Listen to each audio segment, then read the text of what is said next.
Fala galera, aqui quem fala é o Morph. No vídeo de hoje a gente vai estar dando uma olhada entre dois SSDs, um da Kingspec e outro da Kingston. Os dois foram comprados na China, para a gente poder ver a diferença entre performance entre um e outro, beleza? Um é R$30 mais barato que o outro, no caso da Kingspec é o mais barato, tá bom? E a gente vai ver as principais diferenças entre esses dois SSDs. Primeiro que a gente vai fazer é dar uma olhada nos testes sintéticos. Em relação aos testes sintéticos, é algo que assusta mais quem não é tão familiar assim com SSD e com como que funciona todas essas escritas e leituras do disco, tá? Então, às vezes você vê uma leitura muito baixa nos testes aleatórios de 4K, por exemplo, que eu vou mostrar para vocês daqui a pouco, e aí já dá uma assustada, fala, putz, não vale R$30 em relação a isso. Mas para quem tem vontade de entender e para quem também tem um pouco de domínio inglês, tem um artigo do Gamer Nexus que ele fala mais ou menos e mostra alguns testes de uns jogos um pouquinho mais antigos, mas são testes bastante importantes para a gente entender quanto que costuma ser o tamanho dos arquivos que o jogo usa, quais tipos de leitura e escrita eles fazem, tá bom? Então vamos dar uma olhada lá. Bom, então eu estou aqui com o meu computador e a gente pode ver aqui a leitura do SSD da Kingston, tá bom? Então a gente tem a leitura e a escrita sequencial, que eu vou deixar uma foto aí mostrando para vocês mais ou menos o que isso significa, mas basicamente ele vai ler um bloco, ele vai escrever um bloco, depois vai pro próximo, vai ler um bloco, vai escrever um bloco, depois vai pro próximo em seguida, certo? E a gente tem os testes que são aleatórios, que são os testes random de 4K aqui, tá bom? Normalmente os testes random de arquivos de 4K são os que mais demandam do seu SSD, tá? Beleza, ou do seu disco rígido, no caso mecânico mesmo, beleza? Agora a gente tem aqui no meu notebook, a gente tem o SSD da Kingspec, tá bom? E a gente pode ver que a leitura e escrita sequencial é basicamente parecida, tá? E o que a gente começa a perder aqui bastante é no tempo de escrita, tá bom?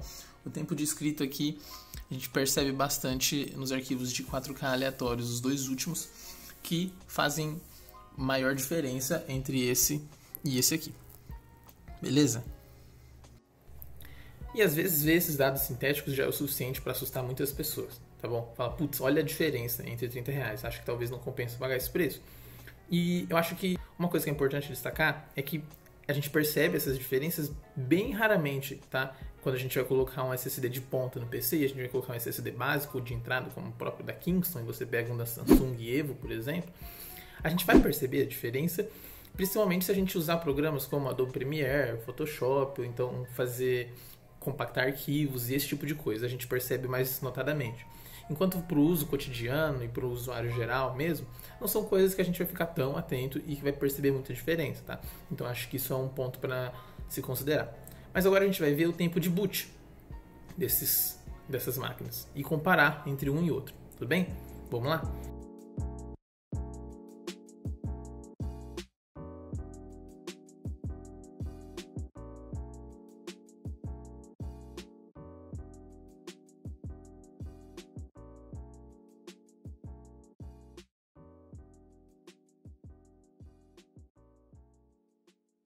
Bom, vocês viram que o resultado da Kingston deu um pouquinho maior, mas isso é justamente por já usar o computador há algum tempo, ter alguns arquivos, drivers para carregar e também por eu utilizar a senha. Então na hora o computador entrou direto, enquanto aqui eu fiz o pause na hora que carregou a tela inicial, tá? Senão os resultados dariam praticamente o mesmo. Mas a gente pode ver que em questão de auxiliar a velocidade de boot e auxiliar o uso cotidiano vai sim. Então acho que aí a questão é entender a partir de cada um a necessidade. Se você vai usar como um disco de boot e se você vai utilizar como um SSD para abrir o Google Chrome, para navegar, fazer arquivos no Word, essas coisas mais básicas é uma coisa.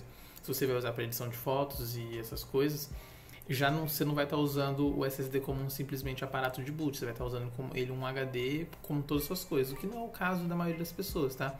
Mas se esse for o caso, aí realmente é questão de você pegar um SSD de maior qualidade. Agora, se você está com um HD antigo, se você está com um HD com bad block ou alguma coisa similar, e você simplesmente quer trocar, mas por uma opção mais eficiente, você pode sim economizar esses R$30, e acho que a diferença vai ser pouco perceptível se você não fica tanto mexendo com compressão de arquivos e todas essas coisas que a gente discutiu.